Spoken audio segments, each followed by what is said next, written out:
Hey guys, welcome to Tony Robbins Podcast. For some of you who've been following along, it's a welcome back, and we're glad you tuned back in and downloaded this episode. And for those of you just coming across maybe for the first time, a very warm welcome, and we hope you enjoy this first experience. I'm here with Mary B., my co-host, and we have a very special guest today. In fact, this experience today is going to be very different. If you've been following the podcast, you know that we've been dealing with peak performers in business and in life. And you may be thinking we're going to interview somebody like Siri Lindley again, who's, the world's greatest triathlete who literally didn't know how to swim when she started, or, talking leadership with 4-star General Crystal about what does it take to really lead people in the most difficult situations, or, top CEOs like Joe Gebbe, who co-founded Airbnb and took it from nothing to multi-billion-dollar organization. All of the strategies and tactics that we try to pull out of our guests here are designed to help you not expand your business, but also expand your life. And one of the things that I've found is that people spend so much time on their business today that their business is part of their identity, a major part of it if they own a business. Oftentimes people spend more time in their business than they do with their children. They spend more time in their business than with their love of their life. And so we've tried to help people in that area, but today I want to expand the wheel of life and really talk about a subject that I think is the most important of all, and that is relationship. I really believe if you're not happy in your intimate relationship, you're not going to stay happy. Nobody on their deathbed, as we all know, says, gosh, I wish I spent more time at the office.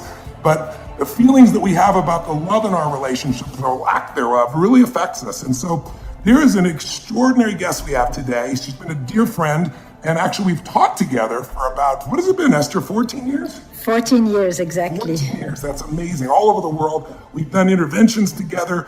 And of course, what I'm talking about is Esther Perel, who is just, I think, a genius in this area of understanding deep relationship, understanding the dynamics between men and women, understanding the sexual dynamic and the desire dynamic and eroticism. She's written several extraordinary books. One is called Mating in Captivity, and she now has a new book, and we're going to dive into the subject today because I love going places nobody goes. I love going to the places that are taboo because the places people don't want to talk about is where often you can have the greatest breakthroughs. So Esther, and your new book is called, what is it, the title of affairs? What is it? The State of Affairs. The State of Affairs. So let's start with relationship first before we dig into affairs.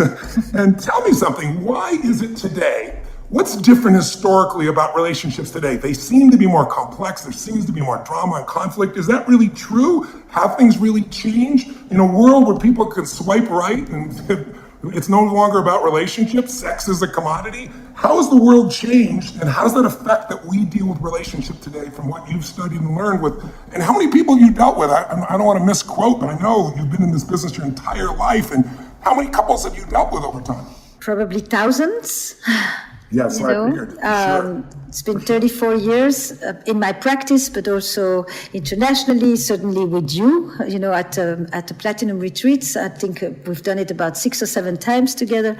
Yes. But I start with a line that I think you and I have said differently, but very, very closely, which is that the quality of our lives is determined by the quality of our relationships. No question. Or in reverse, that it's the quality of our relationships that ultimately will determine the quality of our lives. It doesn't matter how much you perform and how successful you are.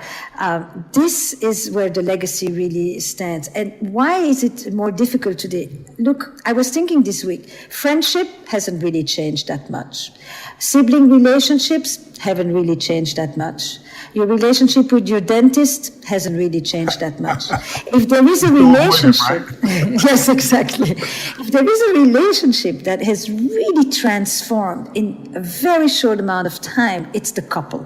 And then, therefore, also the family. But the couple has undergone extreme makeover, from the fact that not too long ago, marriage was an economic enterprise, that it is today a romantic enterprise, that people were particularly are engaged around duty and obligation and not around romance and around self-expression or self-fulfillment, that sexuality was a primarily a woman's marital duty and that people experience sexuality primarily for procreation, to a sexuality that is now rooted in desire and in connection and therefore is a matter of free will, to the fact that we are asking one person to give us what once an entire village used to provide, because I want my partner to still give me what traditional marriage gave me, or committed relationships, straight or gay relationships.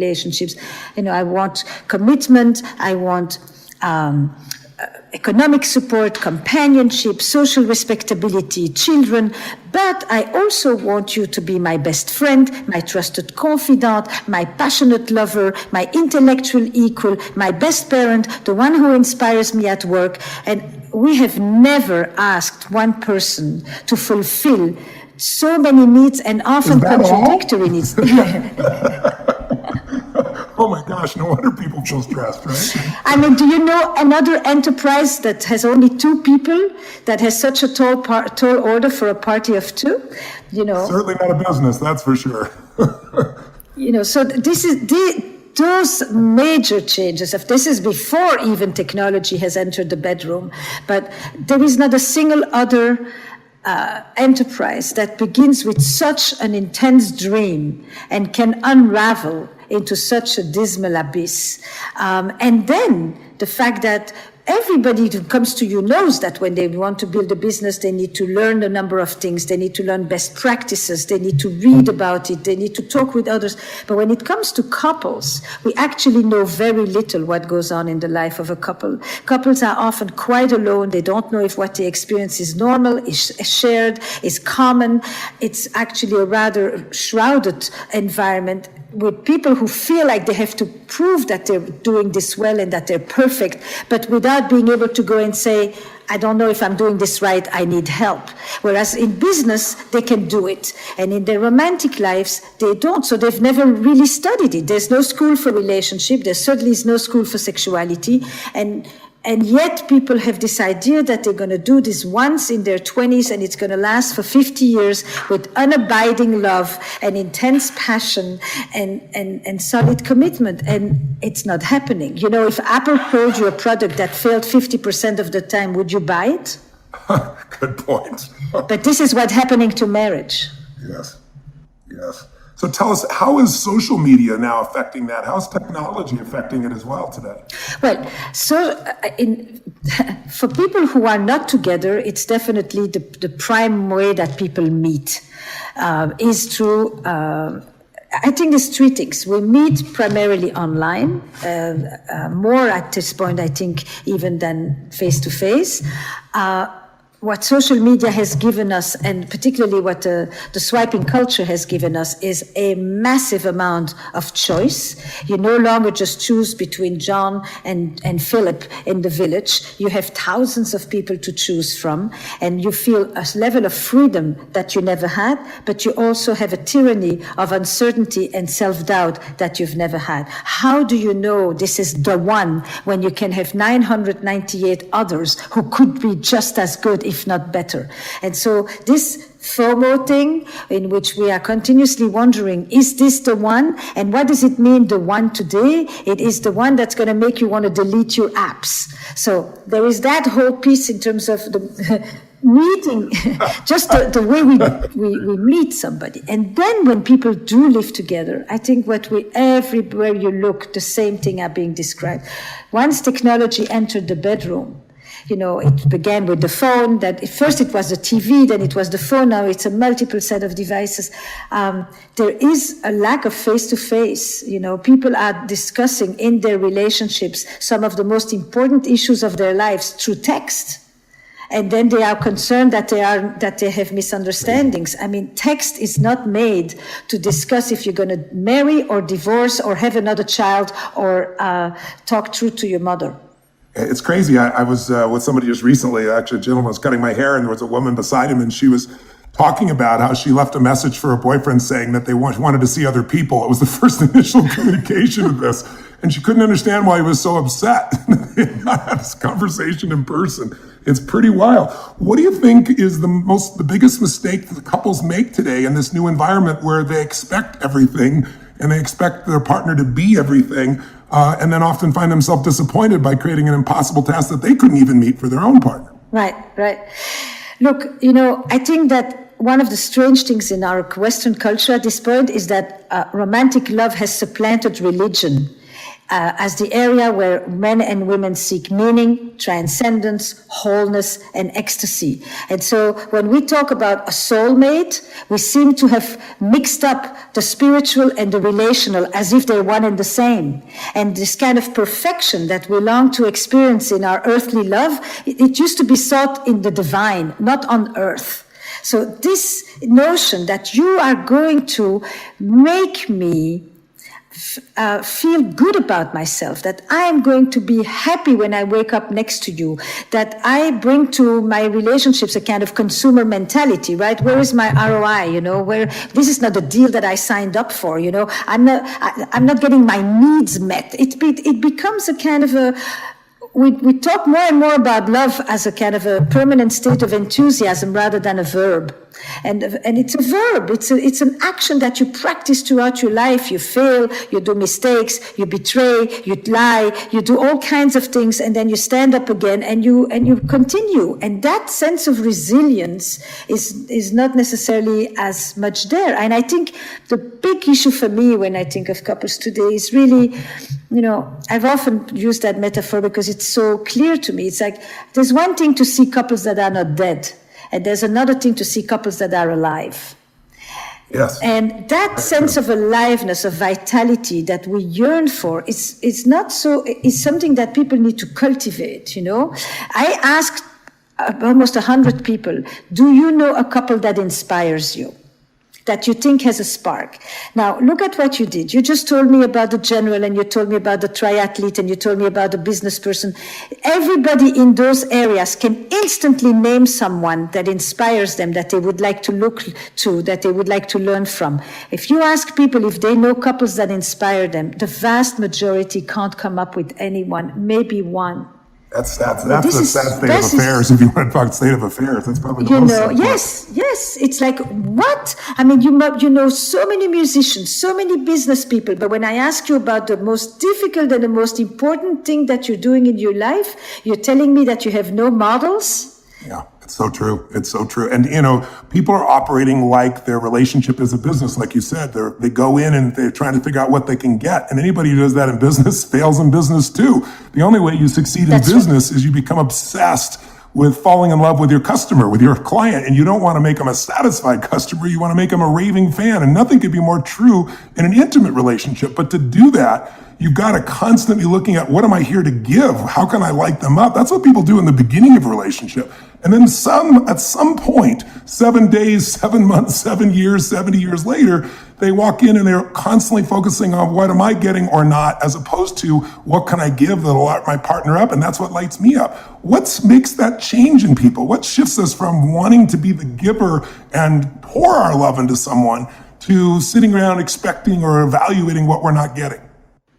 So it's two-part, and I think it goes very closely to what you do as well. The first thing is I meet you, and when people tell you, at meeting the right person, they're constantly wanting to meet the right person. And I'm also often asking them, and who is the person you want to be? Yes, me too. This notion that you're going to find the one that's going to fill you up, the one that's going to quieten all your inner rumblings, the one that's going to, lift you and so forth, rather than what is it that you're going to do. And so in the reverse, it's true when you work with couples, and certainly in therapy or any coaching, is that you basically tell them the day you come in here, because, people come to couples therapy generally to tell you what they know is wrong with their partner and then to say, fix it.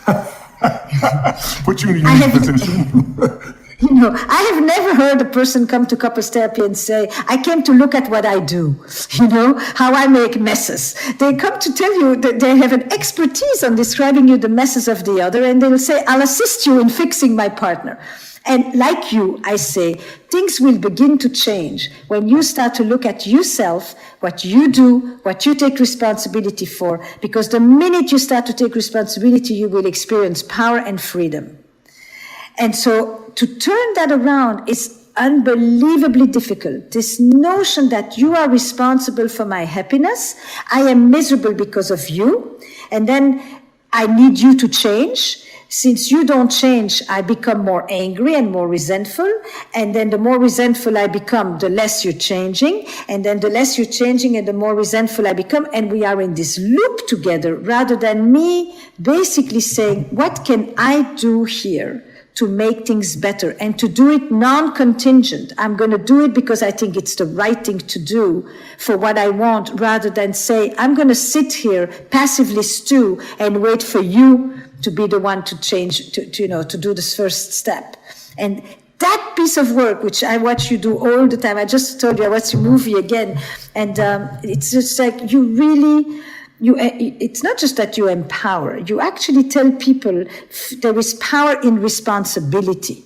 There's no question. I mean, until you're responsible, you have no power, because responsibility is the ability to respond. As long as I'm a victim, That's I have right. no control to change things.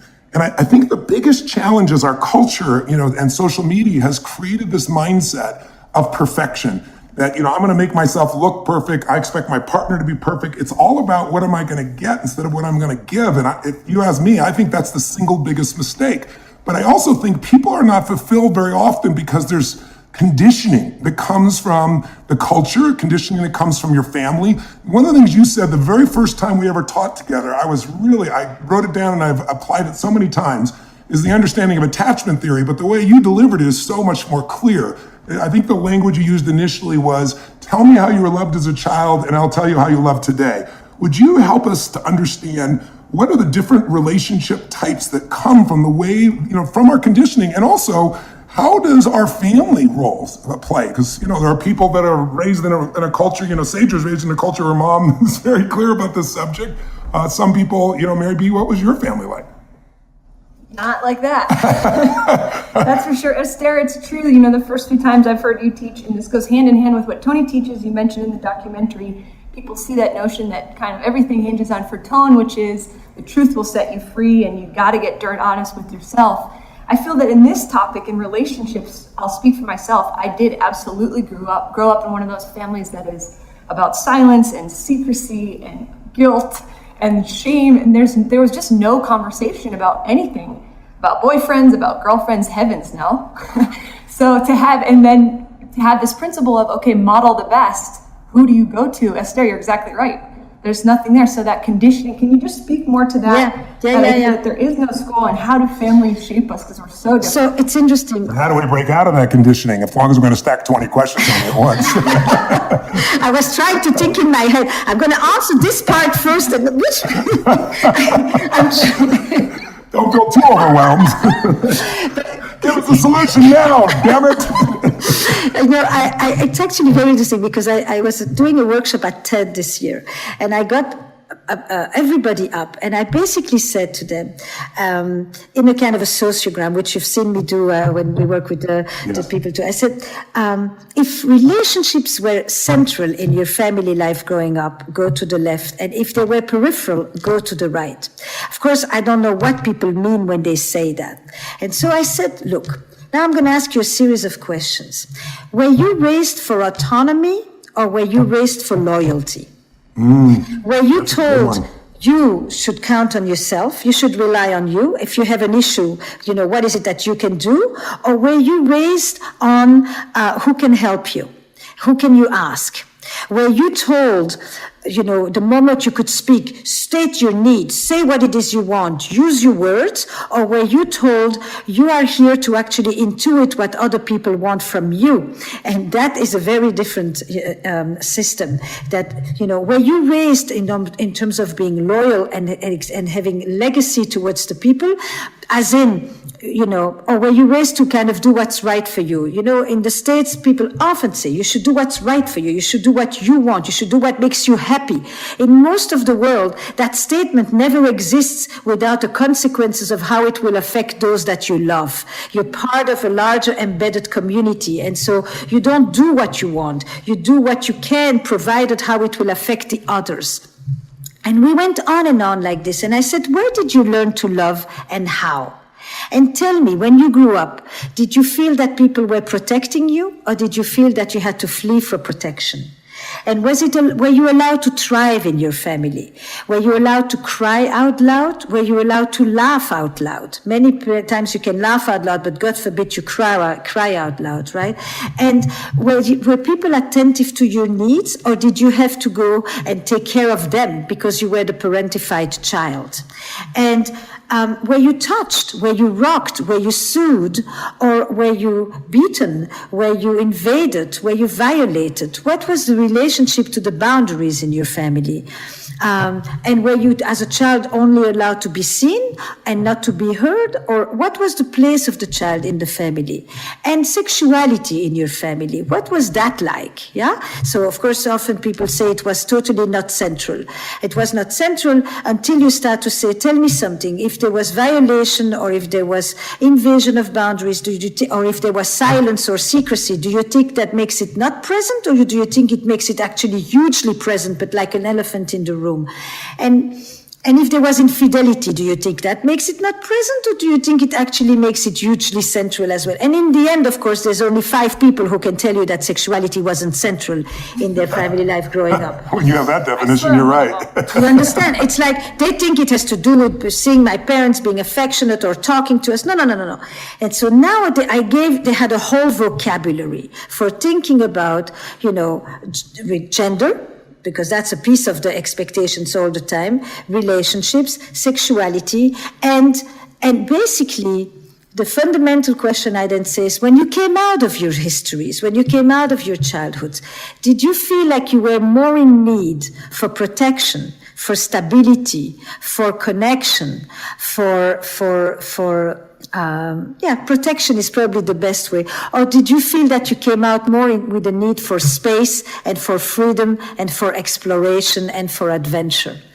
Because we both have those needs. We all need security and adventure. We all need to be able to explore, and we need to be able to experience stability and safety.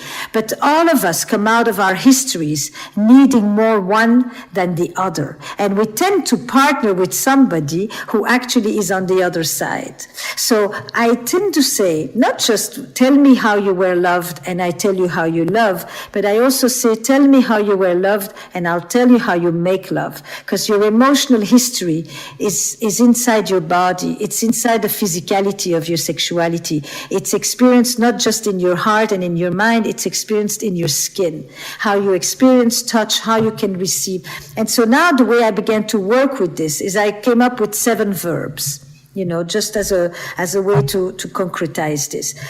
As a person who speaks 9 languages, I've often learned a new language by looking at what are the key verbs I need to know first in order to be able to just start to speak, to be, to go, to have, to ask, And so I applied it to relationships, to ask, to take, to receive, to share, to refuse, to imagine, and to give.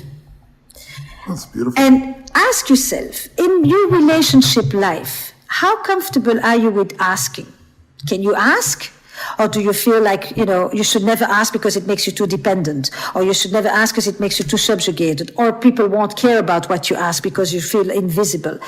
Every one of these verbs is like a portal into your entire relationship profile. How do you feel about giving? Do you enjoy giving? Do you experience an exuberance in your generosity? Or do you feel that you give in order to acquit yourself of your debt? You give so that you will feel free to ask, or you give so that you won't be dependent on others and you'll always be the one to pay so that nobody else, so that you never have to rely on anyone and nobody can disappoint you. How is it about receiving? Can you receive? When somebody gives you a compliment, can you simply say, thank you, that feels really nice, you made my day? Or do you start to qualify it? Can you receive? How vulnerable do you feel when you receive? And you can apply it sexually, you can apply it simply interpersonally. How is it for you to share? Do you enjoy relying on others and sharing? Or do you find that massively threatening, scary? Who's going to be there for you? You can only rely on yourself, and you certainly need to compete all the time. And for each one of these verbs, I can come up with 20 questions that basically, if when you then sit down and you start to write your relationship to each of these verbs, to each of these relationship stances, you get pretty much a good portrait of yourself. And then the next question is, which verb are we going to practice now? Which is the one that is most in need of massaging and building muscle? And if you have sharing, so you pick those and make it a focus for them. I love that. That's so simple. Now we have. And who do you need to ask from? Who is the one person that you really should be going to ask from before we end this training? And who is the person that you owe something to, that you really need to go and give without asking for anything in return?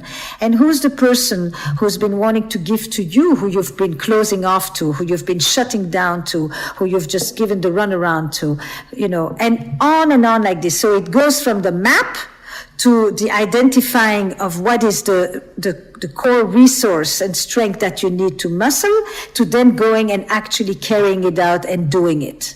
Well, you've also given a great example in the past of talking about being a child, and as you start to leave your mother or father and, to go play outside, the different reactions you could have, whether you felt like you had to come back immediately, whether you were safe to go. What I'm really digging for is, when you look at people's attachments, they play such a role in how they interact in relationships. And the more we can understand ourselves and our partner, the more we can have compassion, appreciation, and love for them as opposed to judgment. And some people grow up with a very secure set of attachments. I know Sage grew up in an environment where, she was loved no matter what. Some people grow up in more insecure attachments. I certainly grew up in that environment where, you do something or not do anything, you can have your head smashed against the wall. So it's from the very person you love. So it's very different. And some people in between. Can you explain so those people could kind of take a look at themselves and how that plays, how they interact in relationships, whether they're secure in their original attachments or unsecure in between, and also how they could be able to understand and appreciate their partner more and help their partner more, because people tend to, in my experience, find somebody of almost an opposite attachment. Not always. Exactly. I mean, it's a lot easier if you have two people in a secure attachment. Let's not forget the avoidance. Yes, thank you very much. Yes. I left out the one that I didn't, that is foreign to me. Yes, and so let's talk about those three so the people who's listening know what the hell we're talking about here. Thank you, Mary B. I left that one out. And I remember meeting Sage parents. So, I'm going to give you a tiny bit in terms of the attachment maps, and then I'm going to give you the maps that I use just because they're the ones that I work with personally. So when we talk about attachments, we tend to define them in 3 or 4 major categories. There is a secure attachment, there is an ambivalent attachment, there is an insecure attachment, and there is an anxious attachment. But what they all talk about is really what is the relationship very early on, in terms of your ability to be able to rely on someone who pays attention to your needs, to your distress, to your joy, to your expressions, and is able to respond to it appropriately without neglect, without overemphasis on themselves, without pretending that it is for you, but it's actually for them. The secure attachment is one in which you have a kind of a fluid relationship between I feel solid, I can rely on you, I can lean on you, and I can leave you, and you won't fall apart either. And I feel very good in experiencing the anchor and the exploration, the secure base and the discoveries that I do away from you.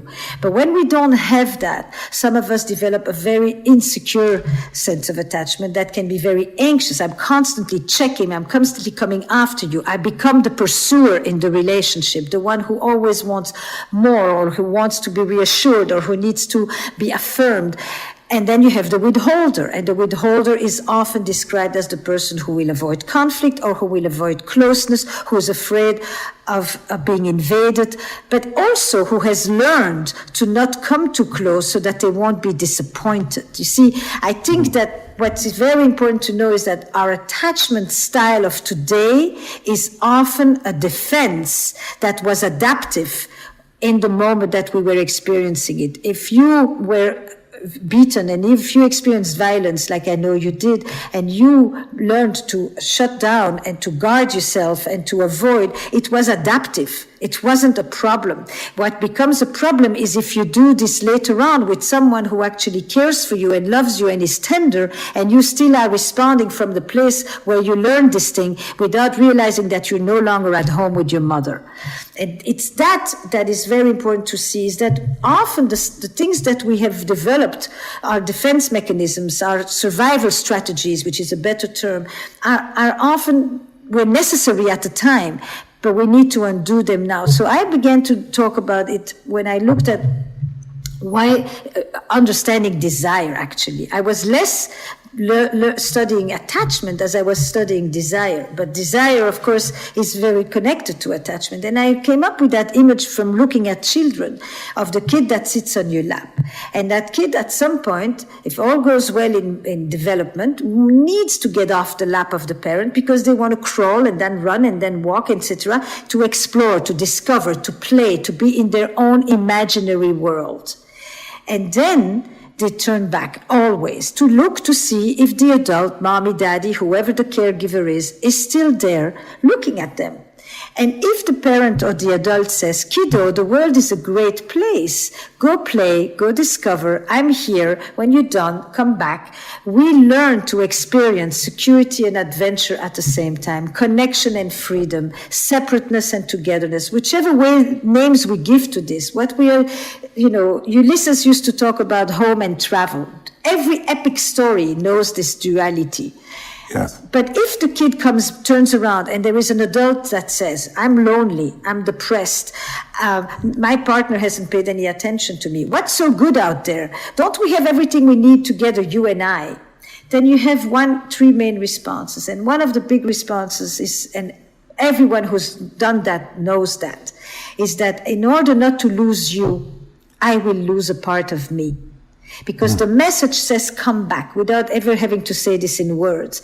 And some of us will come back and we will forego our need for freedom and for exploration and adventure and all of that in order to secure the base. And I will learn to love in a certain way when I do that, because I will learn that love comes with extra burden, extra weight, extra responsibility, extra anxiety. Love always worries and takes responsibility for the well-being of the other. But some of us have a way of loving that makes us feel that the other person needs us with such an intensity that we can no longer hold on to ourselves when we are there taking care of the other. We lose ourselves when we attend to the other. And that's when I began to say, in relationships, you will often find one person who is more afraid to lose themselves and one person who is more afraid to lose the other. One person more afraid with the fear of abandonment and one person more afraid with the fear of being swallowed up. The second child, by the way, doesn't come back right away because they're zesty, they have energy, they want to stay playing. But the closer they become, the more the intimacy rises, the more the emotional connection thickens, the more they disconnect from their desire. Desire is not just this, it's not in the sexual sense. The desire is the free will. It's the ability to play, to attend to oneself, to experience aliveness and vitality, which is the opposite of responsibility and worry and anxiety. Well, mine certainly was taking care of my mother. That was the piece. What was it for you, Mary? I think I was more getting called back lovingly from mom and dad, but it made me just be like, I gotta get out of here. Yeah. And how's that affected your relationships, for example? Probably in ways that I still don't even know, but I have to say, Esther, I've been listening to, if you've not heard it yet, your podcast on Audible on Amazon, Where Should We Begin? And going through with couples, and it's just brilliant to be able to witness when I'm not involved and attached and hooked, to hear human beings innocently. You do such a beautiful job of saying where you see a couple, where you meet them right now, at first glance, there is a lot going on under the surface. And just asking those questions that take you back to, one of the most powerful ones for me that you always ask, Esther, is, where did you learn that? And that has been so powerful to me to go back, and oftentimes it's like, gosh, I guess I learned that when I was like 5. And now 35. So I've added 2 questions from there that actually I attribute to my colleague Terry Real, which is not just where did you learn that, who did this to you, or who did you see do this? Mm-hmm. When I'm dealing with people who are grandiose, who are contemptuous, who put the other one down, who are dismissive, who really don't respond to the needs of another, who have no empathy, who are constantly, you tell something and they come back and they up you because their issue is always bigger and more important, their complaint precedes yours, the whole bit. It's, or certainly if they are violent in whatever violent way that they are, it's who did this to you? Who put you down like this? Who shrunk you like that? And who did you see do this? Then it's even more concrete than where did you learn it? Because instantly they start to remember, it's like they remember that hand that presses their head down and just basically said, you are worthless. And then they can make other people feel worthless. And by the way, while they're doing this at home, they can be utterly charming to their customers. Crazy. Right? So I always say to them, if you treated your partner like you treat your clients, your marriage would be doing quite well. But you're charming here and you bring the leftovers there. You treat your partner, subpar. And it is not okay. And to feel like you can just parade like this. And generally, nobody's born like that. Nobody was born on the parade. So where did you see this? Tell me the movie. And now I began to, in very detailed, way, what were the words that were being used? What was the words that, if somebody wanted to just stick it to you, what was the one thing they had to say? Interesting. Well, tell me something. One of the first things that happened when we started working together is you brought up this amazing dynamic, and you talked about it, Mating in Captivity, which is such a great title. When you talked about the distinction of caretaking and what that does to destroy, sexual desire and drive, can you talk a little bit about why does that? Yes. Why does sometimes the more people love each other, the less passion they have? It's a bizarre dynamic, and we've seen it over and over again. Can you address that, and also just address the difference between love and desire? So go back to the dynamic that I described, right? The kid looks back, the adult calls them back, and they basically say, I forgo a part of me, I disconnect from my playfulness, I disconnect from my desire, I disconnect from my exploratory side, and I turn in order to come and take care of you. These are often people who, the more they love somebody, the more they struggle to make love to that somebody.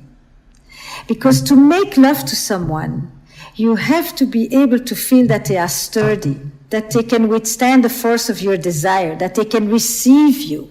If you experience them as fragile and you feel like you have to parent them, you can't have sex with them. If our head is straight on our shoulders, we never want sex in the family. The minute you have a relationship where one person feels like they're the parent to the other, the mother, the father, the brother, the sister, the roommate, there is no sex. Because we won't have sex in the family. There may be a lot of affection, there may be a lot of physical touch, tenderness, but it won't be erotic.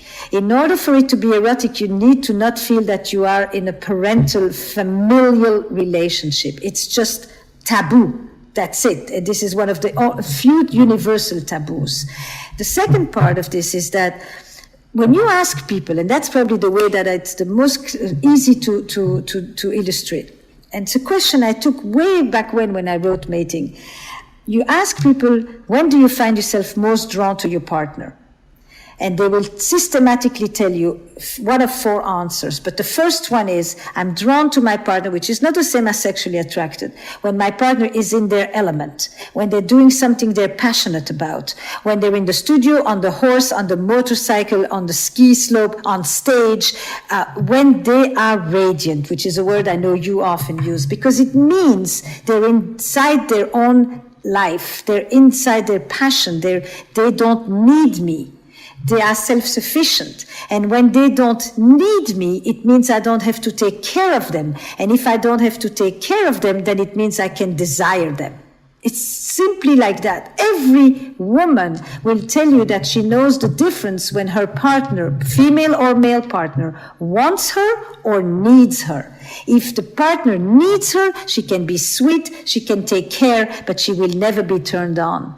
If he wants her or she wants her, she will respond from the place of somebody that is confident, desires me. The biggest turn on is confidence worldwide. No matter how it looks, the word behind it is confidence.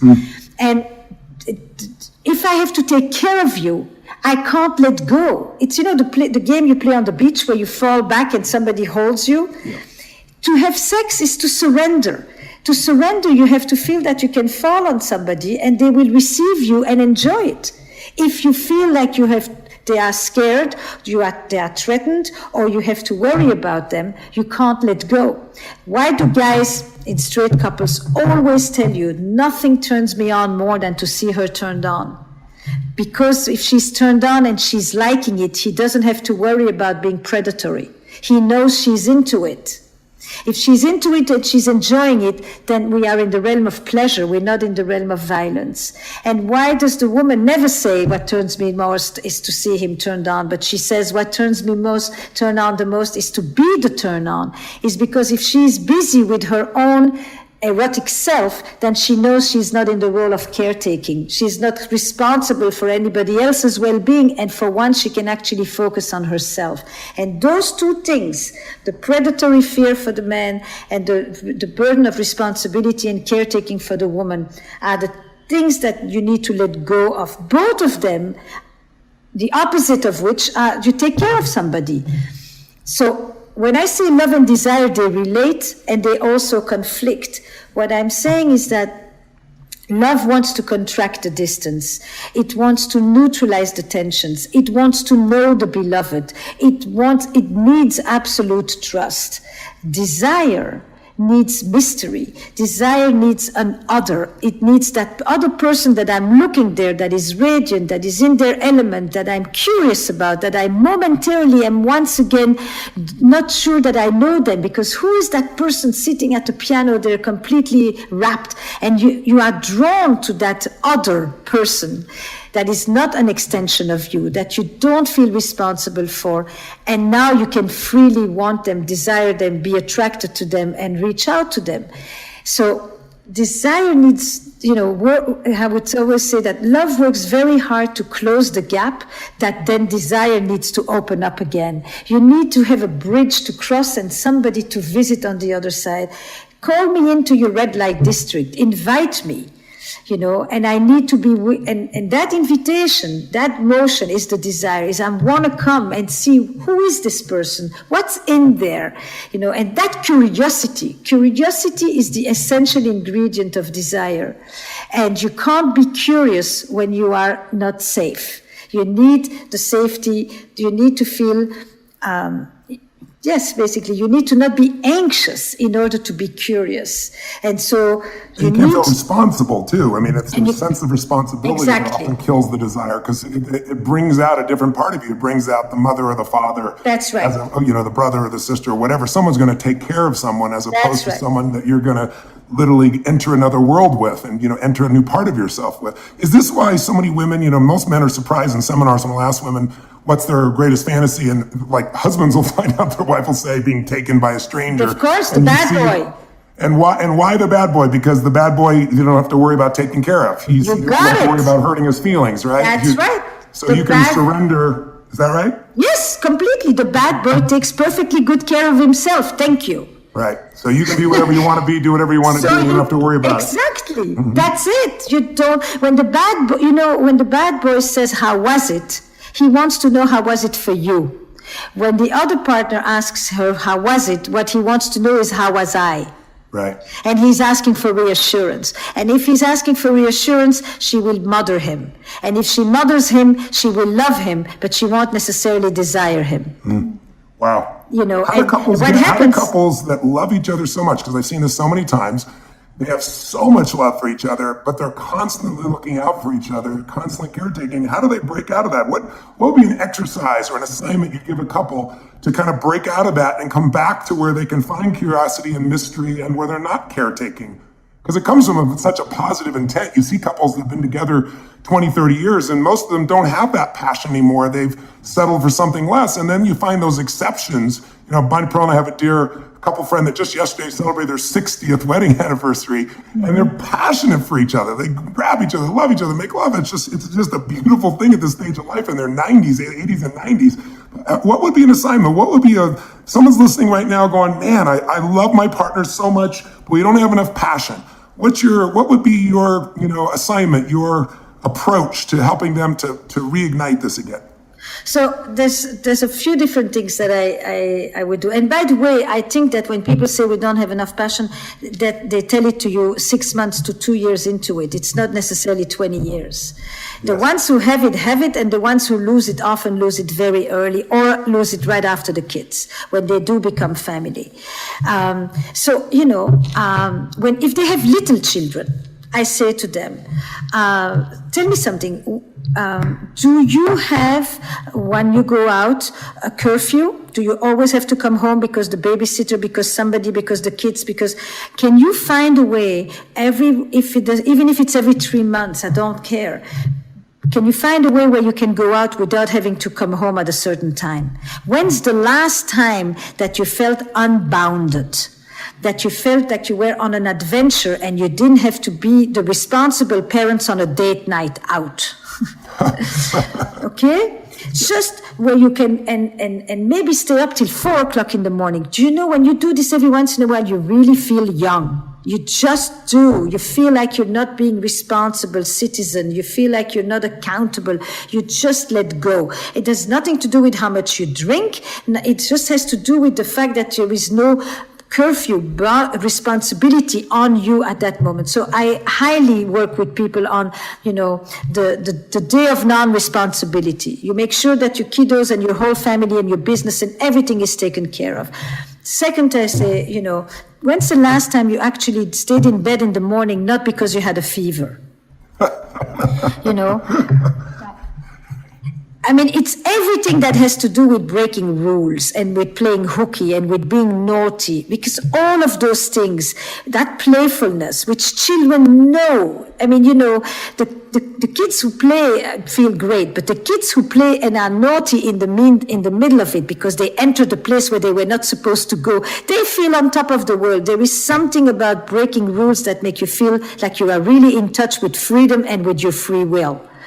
And that energizes people. That is erotic. That makes you feel alive and vibrant and vital. So the whole gamut of breaking rules, I look at their lives, I see places, and I say, you see that thing? I want you, that rule that you put for yourself, I want you to break it. And I go for the breaking of the rules. So that is a major piece of the work I do with them. Then the second one I often do is which is a very sweet one, but one that can really reconnect people with the playfulness, because for me to get to the passion, you have to connect to the playfulness. Take out a separate email address or a separate phone number, whatever. But what I want you to do is to have a channel that you communicate. It could totally be social media, doesn't matter, that only the two of you know, not your kids, not your secretary, nobody knows anything about this. And you're not allowed to talk about Management Inc. You're not allowed to talk about anything that has to do with the shopping and the kids and the holidays and nothing. It's just a place for the lovers. You still are lovers, and you need a place where that is protected and where you only speak to each other from that place. You can send song, music, poetry, pictures, whatever you want. You're talking to your lover. You're not talking to the mother of your children or your wife or your business partner. That segregating of the erotic becomes very, very important as well. So I like to do that with them. I think anything that breeds novelty breeds testosterone. Most of the couples who are comfortable tend to do the same old because they enjoy it. And it's really nice. There's nothing wrong with doing the same old and going back to the same places and appreciating that. But it doesn't create any edge. If you want passion, you need unknown, mystery, transcendence, imagination, curiosity. It's those parts. And that means you need to do something that you haven't done. So I want you to take your partner, you're in charge of the weekend. Nothing brings us more joy than somebody who surprises us, unless we have a history of trauma. Then we don't like surprises. But otherwise, take your partner, blindfold them or not, pack their suitcase and take them, even if it's around the corner to someone else's place. If you don't have a penny, it doesn't make a difference. And don't tell them anything that's going to happen next. They're in your hands. They're in your hands. Everybody remembers as a kid walking with someone that holds your hand, and you have to close your eyes and you have to trust that they're not going to bump you into other people. It's one of the favorite games we played. So anything having to do with novelty, with surprise, with protecting an erotic space, all of those things is where people will reconnect sexually. I want you to make love with your clothes on. Most people, after they are together, first they undress, then they go into the bed, and then they start to do the deed. Many people remember that when they think about moments of passion, they think about making out, actually. They think about tearing each other's clothes off as well. But a lot of it is actually, it's everything the before, it's the uncertainty. Will it happen? Won't it happen? Where is this going? I want you to go and set the room up, create an environment, and just do everything that you don't typically do. If typically you first undress, then you go to bed, don't ever take your clothes off. Just play with the parts of you that you have completely left out. And the reason it became so clear to me is because now that I've written and worked on infidelity for all these years, everybody was talking about reconnecting with the lost parts of themselves. And that's really what people often are looking for in a relationship, aren't they? Yep. And so the lost parts of yourself, they are all around your house. Just go there. Don't just go for the sure bet, because it works. Because in passion, what works is a disaster. So anything having to do with novelty, with surprise, with protecting an erotic space, all of those things is where people will reconnect sexually. I want you to make love with your clothes on. Most people, after they are together, first they undress, then they go into the bed, and then they start to do the deed. Many people remember that when they think about moments of passion, they think about making out, actually. They think about tearing each other's clothes off as well. But a lot of it is actually, it's everything the before, it's the uncertainty. Will it happen? Won't it happen? Where is this going? I want you to go and set the room up, create an environment, and just do everything that you don't typically do. If typically you first undress, then you go to bed, don't ever take your clothes off. Just play with the parts of you that you have completely left out. And the reason it became so clear to me is because now that I've written and worked on infidelity for all these years, everybody was talking about reconnecting with the lost parts of themselves. And that's really what people often are looking for in a relationship, aren't they? Yep. And so the lost parts of yourself, they are all around your house. Just go there. Don't just go for the sure bet, because it works. Because in passion, what works is a disaster. Well, what's ironic is I always tell people what makes a relationship work is things in common. It's certainty. What makes a relationship passionate is differences, different energies, different mysteries, different elements. And it's not different values, but it's those differences that make something passionate. And so that's the dynamic, as we always talk about, in the 6 human needs. I can tell you in my own life, I can vividly, I grew up in an environment where 4 different fathers, I didn't want to ever have a divorce. And I was so unhappy in the very beginning of the relationship, but I got my love through the children. I pretty much supplemented, and because they weren't my blood children, I was 24 years old and I had a 17-year-old son instantly, because she was 13 years my senior, an 11-year-old daughter, a 5-year-old son, and then a boy on the way. And so as they grew up and began to expand, and I can remember vividly when the kids were no longer there, it was like the love was no longer there because we were such different people. No one tells you how to pick your partner. And I can remember vividly, for my achiever friends listening, I'm on stage for what to me would have been, ecstasy at that time. It was like my biggest vision. I had 13,000 people in New York at the Continental Center, and I'm doing what I love. And, when you serve people so much love comes back to you, and I'm experiencing so much of that. And then a person came up on the stage and whispered in my ear, my company had gone public that day, and they said, your stock's worth $400 million. And I was like, oh my God, this is incredible. And then I went right back to what I was doing, which really fulfilled me. And I was high as a kite all day, more really from doing what I love than even the economics, silly as that sounds. But when I went home that night, I was depressed. And the reason was because I was adapting. I constantly changed. I became a pleaser. You know, you described that person. You know, if you go away, you left me alone. It's like, that's what happened in my childhood. So it's like, I came home and I was so unhappy because I was being something I wasn't to try to please this person. He's a good human being, but we're so different.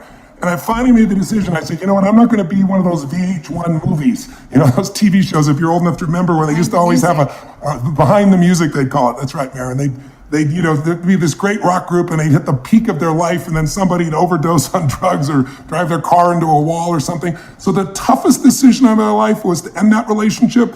And it was the best decision because it led to my Sage, to my Bonnie Pearl, and we've been together 18 years and the best 18 years of my life. But most people will not make those decisions. And the way I did is I sat down and said, what do I really want? Instead of judging my partner, what do I want? And then as you and I both talk about, who do I got to become to attract that kind of person, keep that person engaged for the rest of my life? So that was my focus.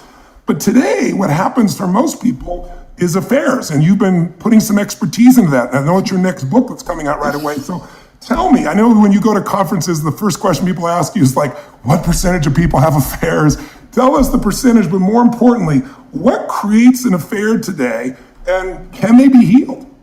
So just to put this in context, actually, it's a very strange thing to say, right? I wrote a book about affairs. I wrote a book about relationships.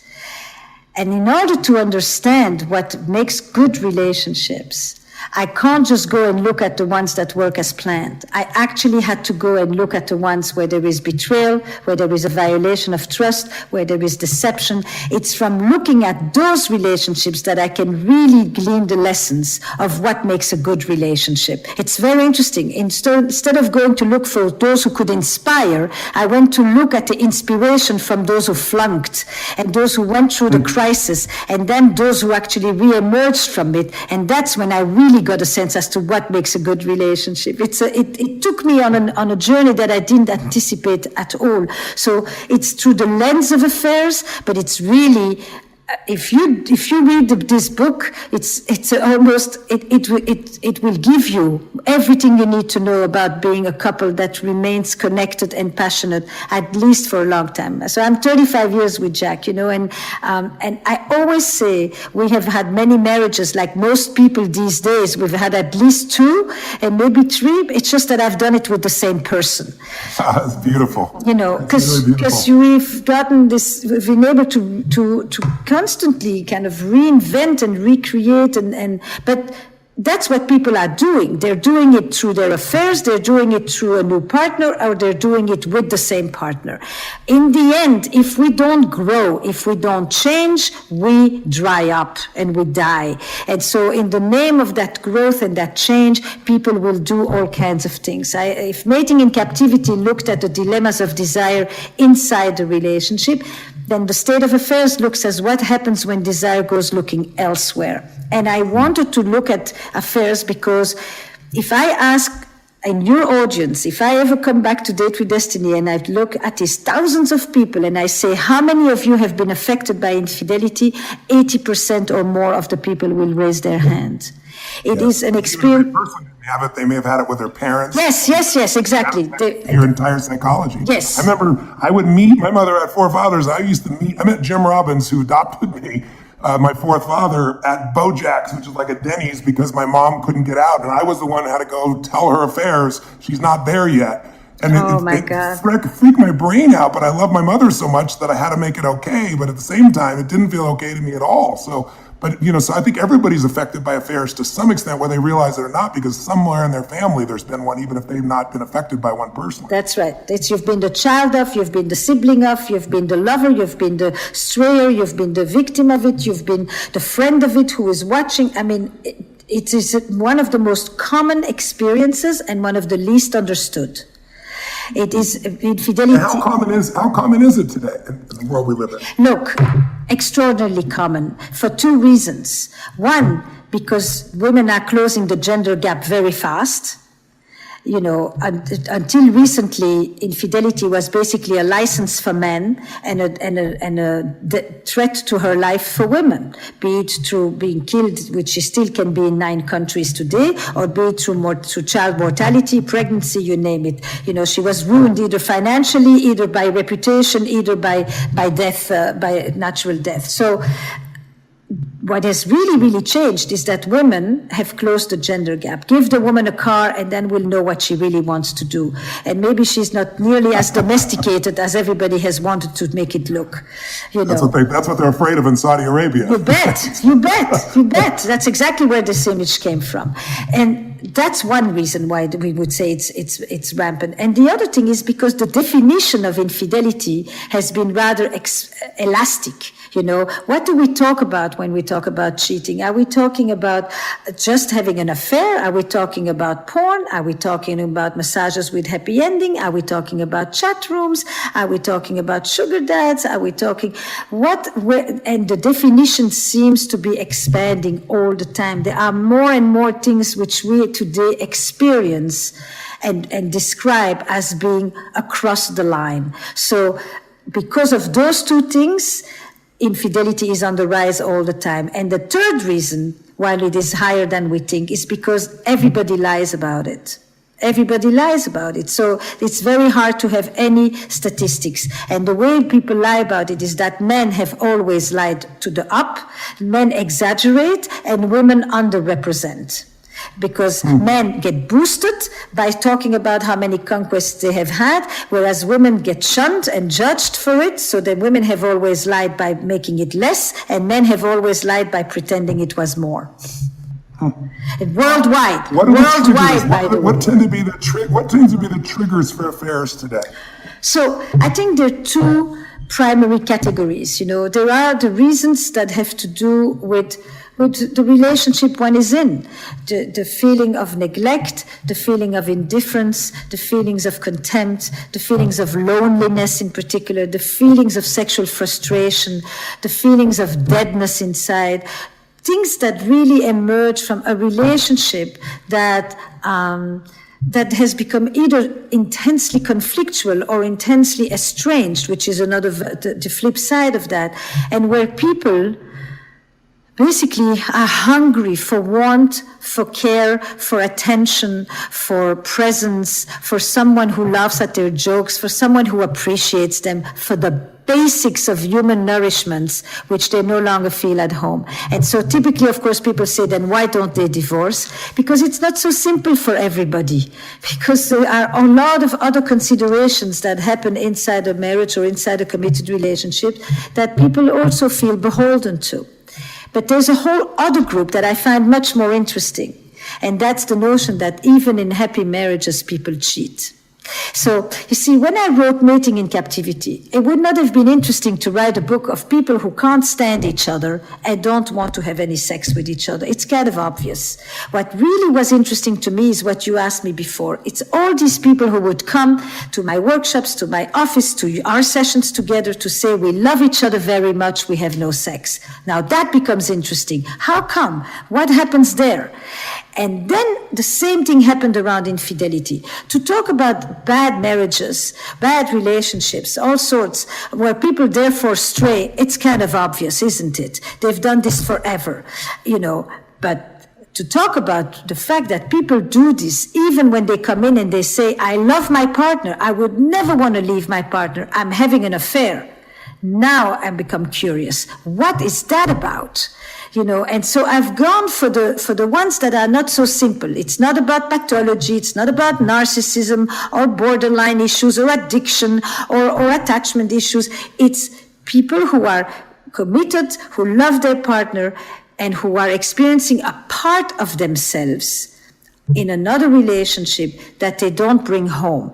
And not because they can't find it at home sometimes, but because they don't want it at home. And that became a whole new thing. And the essential line that came up over the 6 years of that is people who would say, all over the world, people would say, when they described their affair, that they felt alive. And that aliveness meant that it was an experience where they didn't feel that sense of responsibility, burden, obligation that they had to their family, which they loved, but which they didn't know how to diminish in order to connect again with their passion and their aliveness. It wasn't sex, it was desire and aliveness. And then I said, maybe sometimes when people have an affair, it's not that they want to leave the person that they are with, but they want to leave the person that they have themselves become. And it's, yes, in the present. And it's not that they want to find another partner. What they're looking for is another self. And so I began to think, when I think about affairs, it's always a dual perspective. It's a growth and expansion and self-discovery on one side, hurt, betrayal, and neglect or rejection on the other side. And it's really what it did to you and what it meant to me. At the heart of affairs, you have betrayal, and at the heart of affairs, you have longing and loss. You know, it's longing for the lost parts of oneself. That makes so much sense. You know, I've always said to couples, you know, you and I both know the 6 human needs, and many of my audience knows it. The need for certainty, the need for uncertainty, variety. That's that same balance that we have between wanting something and needing something simultaneously. The need to feel significant, unique, and special. The need to feel love and connection. To be significant, you got to be special, separate. To be connected, you got to be together. And then the spiritual needs to grow and to contribute. And I always tell couples, you know, whenever I hear couples, they always say, I gave him or I gave her everything. And I always say everything except what they needed. Because if you give them what they needed, then leave them. I've never heard anybody say, and maybe, I don't know, 50,000 couples or 100,000 couples I've probably dealt with over time. I've never heard somebody say, you know, I have so much certainty with him or with her that they love me. And they're always surprising me. There's just so much variety in our relationship. And I feel like the most important person on earth to them, so significant. And we have such deep love and we're growing and contributing. I want the F out of here. You know, nobody does that. And I think what happens is that people make judgments in these relationships. And they don't understand. I've had, without mentioning names, because I never mention names unless the person talks about it, this is pretty private, but it's a very famous person I could tell you without telling you their name, who anyone listening in just about any country would know. That's how famous. A woman, incredibly brilliant lady, a person of tremendous intelligence, a person with huge heart, a person beloved by people around the world, a person who's very successful in relationships, lots of friends, very successful financially. And this woman came to me in confidence and just said, I hate myself because she said, I'm having this affair. It's been going on forever, but I can't break it off. And what's wrong? And what you always find out, I always tell people, I say, just look at these 6 needs and measure them 0 to 10. I said, tell me about your husband. You know, let's look at the first need of certainty. How certain are you he loves him? 0 to 10. And she'll say, oh, a total 10. He totally loves me. I love him. And then I'd say, okay, how about variety? And you'll see this drop off almost always like, well, not a lot of surprises, 0 to 10, you know, maybe 3, and they really mean a 2, you know? And then I'll say, well, tell me about, you know, how significant does this person make you feel? And they say, today, I just don't feel significant with them. I'd say, you know, -1. And then I'll say, how about, you know, the idea that this person that, you know, you have this deep love. And almost always with that person, the person that they're married to, they'll say, oh my God, I have such a deep love for this person. So they have certainty and love met by that person. Growth, not so much, contribution a little bit. And I'll say, tell me about your affair. And then they light up like a Christmas tree. And they'll say, oh my God. And I'll say, how certain are you that they love you and be with you forever? And they go, 0 to 10. They go, 6. You know, that uncertainty. And I'll go, how about variety? Oh my God, a 20. I mean, I can't stop thinking about them. They're surprising me. They do this, they do that. How significant they make you feel. Oh my God, like the most important person with constantly thinking about me, sharing with me. Love you. Well, yeah, I know she loves me, you know. So what I almost always find is people split up sometimes and they're trying to meet some of their needs to their partner, as you've described, those stability type ones. And then they meet some of the other needs to somebody else, but it violates their own values. Like this woman, honesty is who she is, and she's just tearing herself up. And I try to explain to people will violate even their own values to meet their needs. If you think you're going to lose love, and love is the thing you value most, people will lie, even though they're not a liar and they feel bad about it. And so I think it's really important for people listening to understand that we create these triggers in each other, and that if you really understand your partner's needs and can fill your partner's needs, and you can make sure you're fitting all of them, the variety, the significance ones, that's when your personal relationship, your intimate relationship can feel like an affair. You know, my wife has so many personalities, I feel like I've had multiple affairs. She shows up in so many different ways. But tell me, how do you heal? And a lot of people think, you know, today, you said something in one of your talks that I saw where you said, the new shame is staying. Comment on that. You know, what is keeping people from healing these things and developing a new level of relationship? What is it in our culture that's doing that? And how do you heal a relationship if it can be healed from an affair? So, I mean, first of all, everything you just said is music to my ears. I mean, we speak, I'm reminded of how close our view and our language is. You know, you have your vocabulary, but it's exactly that. They split off the adventure on one side, the freedom, the novelty, the surprise, and all of that. And then the other side becomes the stability, the security, the safety.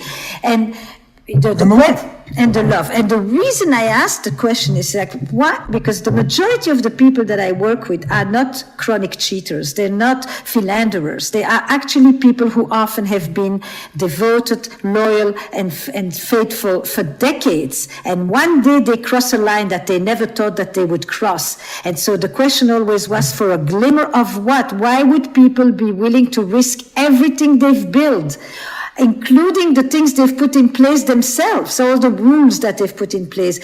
Why would they transgress that to experience what? What is it that people are going for? And that surprise, that novelty, that aliveness, that transcendence, where the word, you know, you put the other words to it, is really, it's like the call of the sirens. It's just irresistible. They'll destroy everything for that. And that has so much not to do just with sex. It's way more complicated. And when people begin to understand that, they also understand that it's not always the fault of the marriage. It's not marriage who did this to you. It's also what you allowed to do to yourself inside your marriage and what happened between you and your partner. So the things that help people recover from an affair, and there's multiple affairs and not every one of them can be recovered from. Let's be really clear about that. But the first thing is this: no matter what it meant for me, no matter how important it did hurt you, and it was a violation of an agreement that we had. We're talking about affairs, we're not talking about open or non-monogamy. We're talking about people who went and did something in secret. And for that, I need to be able to acknowledge that I hurt you. So the first thing when people know from any history of trauma is the acknowledgement of the wrongdoing. I know I hurt you. This was a hurtful thing to do. That acknowledgement, the remorse and the guilt that comes for that. Even if I don't feel guilty about the affair itself, even if I find complete justification and entitlement in my affair. An affair is always a plot of entitlement. Ultimately, it's something I did for myself. It is selfish. This is a given. And people are selfish in their relationships in all kinds of ways, not just by having affairs for that matter. So the first thing is my acknowledgement, the guilt, the remorse. The second one is my then proving to you how much I want to stay with you. And that means that I give you back your value, because in an affair, basically, you've been devalued, you've been replaced by someone else. And that making you, the trust is not the trust that I won't do it again. The trust is the trust that I love you and I want to be with you. And I think that's one of the big misconceptions that often people have. It's like, how can I trust him or her? To what? To not think about the other person, to not call, to not do it again. So what if they don't do it again, but they stay cold like like an ice block? That's useless. You want the person to be back with you, to claim you again, like they did in the beginning. And this is why sometimes people will tell you in the aftermath of an affair, people are having levels of conversations at a level of depth and honesty that they haven't had in years. And sex like they haven't had in years, because they find themselves back at the beginning, because nothing is certain anymore. That's it. Exactly what you described. They finally brought the edge home. Yeah, that's in a crazy way. But from that place, they can start to rebuild. And so the first crisis phase is really the doer has to be responsive to the person who was hurt. And in the second phase, it's really more what it did to you and what it meant for me. And it's me understanding why you did this, how you got there. And for that, you have to really have a whole different set of questions than the typical, give me the list of all the hotels that you were at. That tells you nothing. That tells you nothing. What you really want to understand is what was that like for you, and how was it, and how is it for you to come home? And you have to feel okay to say, I love this person. I hate this person and I love this person. I want to kick you and I want to hold you and I want you to get the fuck out and I want you to kiss me. And all of these contradictory feelings are happening all at once. And at this particular moment, I feel more alive with you than I probably have felt in years. And I am in pain, but alive. And it's this mind fuck that you're in at this point. And from that place, I have to tell dozens, hundreds of people, it's totally okay to say, I will work this through because I still like you, despite the fact that you've done all of this to me, or I still want to be with you, and not to feel that the shame in staying, because the only thing today that has dignity is to leave. Leaving is not... Explain that. That's crazy. It's like I watch couples do this, and I watch the friends around them saying, both men and women, just dump them, get rid of them. They may have invested 10, That's 20, right. 30 years. They actually do love each other. That's right. But the social influence today is so different. Why? I think it's a number of things. First of all, for many, many years, when men cheated, women had no option but to stay. This is the Hillary Clinton story, right? There's a lot of people who never forgave her for that because she could have left. It's the fact that she chose to stay when she had the option to go. That's the new shame. And therefore, many people then have a secret from their own friends because they can't speak to their friends because all they will tell them is throw the dog on the curb, kick the bitch out of the house. So it's this bizarre thing that now I have a secret from the people who should help me, about what my partner did to me. It really is a strange situation. So the first thing is, I think for many women, they had no option. And so now that there is an option, the sense is you really should go. The second thing is infidelity has become the leading cause of divorce in the West because it's become the ultimate betrayal, because it shatters the grand ambition of love, because I thought I had found the one. And this tells me I'm not your one. I actually am replaceable. I'm not indispensable. And that shatters my identity, which it doesn't do in the traditional world at all. This is not what it's about. And this idea that it's become a bigger, in the United States, people are more judgmental of infidelity than they are of cloning, of suicide, of many other things. It's a bigger betrayal than anything else. It's very, very interesting how this has become the break of the contract. You can steal my money, you can beat me, you can do a lot of things. You can be contemptuous to me, you can be neglectful of me. None of these other betrayals, people will say, you should leave, you should leave, you should leave. This one, it's like one strike and you're out. And that needs to be... And is that true worldwide, though? Is like, in a place like France or places of that nature, isn't there a different cultural association, or is the American culture kind of spread to the whole world now? I think the American culture has spread. I mean, this comes with individualism as well. In France also, infidelity is a leading cause of divorce. And for all of you who think I have a French accent, I'm from the Flemish part of Belgium. I'm not French. But clear your name.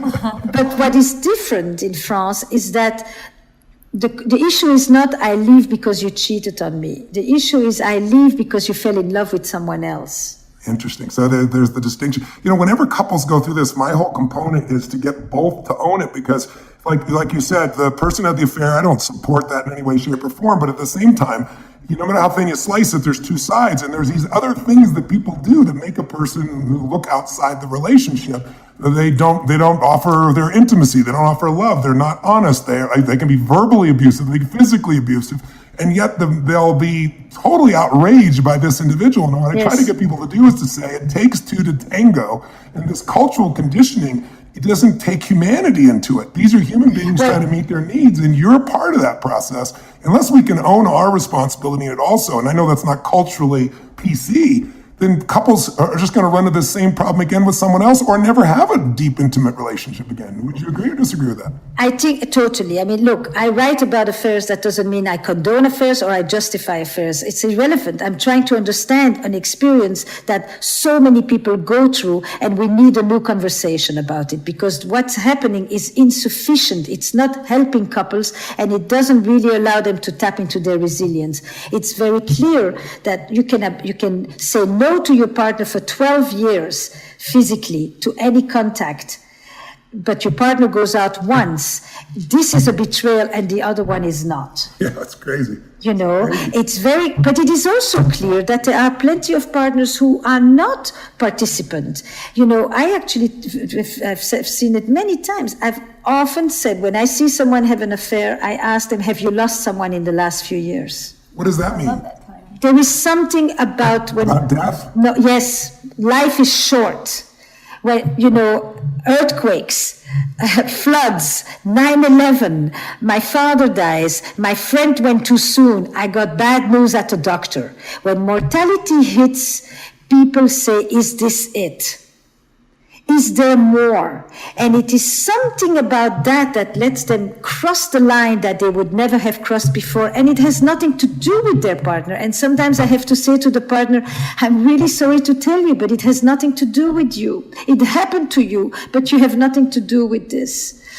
Can you understand that? And that, no-fault affairs, people don't understand that. No-fault divorce, they finally got. But no-fault affairs, they still don't understand. It is this person's responsibility. And you may have some compassion for it, and ultimately you learn to understand it. He didn't do this, or she didn't do this to do something to you. He or she did this to do something for themselves. Mm-hmm. And they're go ahead, Mary. Well, no, Esther, I love how you're always constantly just expanding the definition of sex and the meaning of why someone might ever step out. I've heard you say before that people often do what they think they're allowed to do.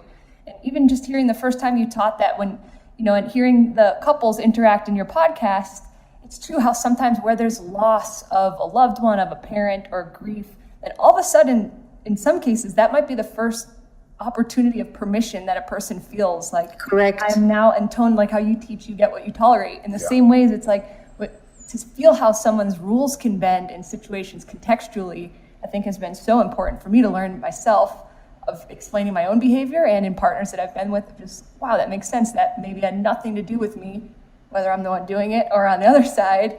Just the motivations behind things, and it's just the questions that you both bring people to ask of themselves and of their partners. So invaluable. What would you say to somebody? Can I just add something to that? Cool. Yeah. What would you say to someone? Mary, you shared an experience with me at one point. If you discover that someone you're in a relationship is having an affair with you, so how does somebody deal with that moment? Say that again. What would you recommend for someone if they discover, you know, inadvertently, for example? I was sharing with Tone in the age of so many digital relationships, and just with computers and laptops and phones always accessible in relationships. I have had an experience where it's like, in 1 second, a whole year of your life can unravel if you find something of your partner's, whether you meant to or not. And just the impact of that moment today, that I think is probably a pretty common experience for people, where in 1 second, oh my God, my whole life just unraveled. Because you found something else. And I say it is absolutely gutting, because you no longer just find a little receipt in the pocket. Today you find the entire digital archive, and so it's a death by 1,000 cuts. Mm-hmm. That's all I can say. I say, oh my God, this is gutting. Do yourself a favor. Don't read every message. Don't. You won't be able to get them out of your head. Don't look at the pictures. It's like watching the towers burn after 9/11. Don't stand there and stare and freeze. I have a dear friend who I love dearly, who his lady had an affair, his wife had an affair, and he found videos, and he watched all the videos, and it just destroyed. I said to him, why'd you do that? But it's like, you know, you often say, like, if someone has an affair and you're trying to heal it, don't ask them all the details. Don't ask them, were they better than me? Don't ask them, where did you meet? those questions people want to ask. Why should they not ask that? And why do people? Or Esther, also, like, what are the questions to ask? And Yes, what it's are the even quality better. questions to go to your partner Right. when you want to just be like, what the heck? How are you? What the heck? This woman's been dropping F-bombs like crazy. I don't do that stuff. I'll say that. Keep going.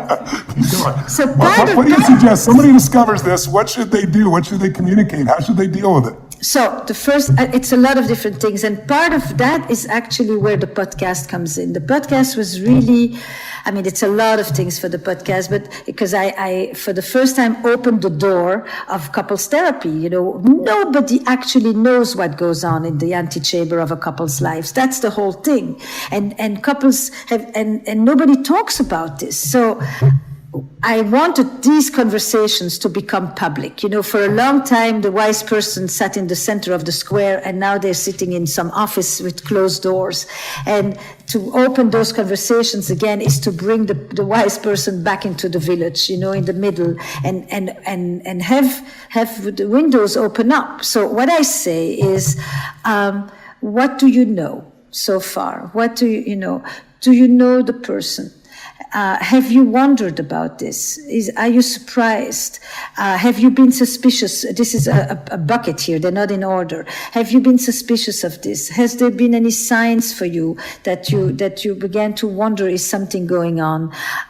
Do you want to know more? When they have a question, I always say to them, do you want to know the answer to your question, or do you want your partner to know that you have the question? That's really brilliant. You understand? Because I want you to know, I'm asking myself, did she scream? Was she but I don't want to know the answer, because the answer I will stay awake months later, still churning in my head with that answer. But I want you to know where my head takes me. And it takes me to these crazy places. Like I can't recognize myself with my obsession and with my scavenging for the truth. And then I want to know, I would say, look, I completely know you want to immerse yourself in the digital archive and just spend your night there reading. I promise you, this is, you make your first question. So what you want to ask is, were you looking for this? Were you looking for this, or did this just happen and you didn't resist it? How did you justify it to yourself? What gave you the permission? Did you think about me? Did you think about how it would affect me or us? Were you afraid to lose me? Did you want me to find out? Did you hope I would never find out? Did you think about our children? Why this person? Because I think it makes a big difference if you go to the best friend or if you go to somebody that nobody knows. There are gradations here of betrayal, What was it like when you would come home? Do you think I should forgive you? Do you wish I didn't forgive you on some level? Do you want me to leave so that you don't have to make the decision? I have 150 questions on my list that I give them, and they can choose from there. But those are not the questions for day one. In day one, you have really more, you want to ask, what happened? How long has this been going on? Have you been safe? Do I have something to worry about? Is there another child? Do I know this person? Is this person likely to come after us? I saw this couple a few days ago, and the wife absolutely wants to go and meet the other woman, and he's begging her not to go. Why? Because I think he lied so much to the other woman that he would think he realizes it's monstrous. It's monstrous. For so many years he lied so much to the other person, and then he thinks the wrath of the other person is going to make her want to destroy them, which is totally understandable too. There's a reason people talk about crimes of passion, even if there's not a literal crime, And then I heard yesterday that she didn't go to see the other woman, but the other woman came to their house. And it's devastation. I mean, this is everyday therapy. This is not like a once a week kind of thing. You're holding a system. And what you want in the beginning is not to make any decisions. Your limbic system is hijacked. You can't think. Don't make decisions. And don't confuse the feelings about the affair with the feelings about your marriage and about your life and about the fact that your whole life is a lie and is a fraud. All of these thoughts are totally normal and natural, but don't make decisions based on that. You want to be as much calm as you can. You need a container. You need a good therapist who holds this for you, who gives you reassurance, who tells you that you will get through this one way or another, together or apart, but you will. You want calm, structure, reassurance, and you want to make sure that you're safe. And if you need to leave the house for a few days, you leave the house for a few days. And you want to find 1 or 2 people that you can talk to and who are not going to tell you what you should do, who are going to be there as friends and just listen while you figure it out, rather than project their own ideas on what you should do and how you should live your life. And that's what you're going to do for the first month or 2. That's it. That's a plenty. So tell me, the beauty of you with this podcast. Let's talk about this because we're going to be wrapping up, and I want people to have a place to get resources. One of the things that Sage and I did years ago is created an ultimate relationship program, and instead of just talking about these principles, let's take real interventions and let's show real people raw as it's happening. And I haven't seen anybody else do that before, other than now you're doing that. I'm thrilled you're doing that. And one of the things that shows up when I looked at some of these, I was struck by how often people talk about what they weren't getting, and you ask them, did you ever ask for it? Yes. And people, it's like almost universally, people don't ask.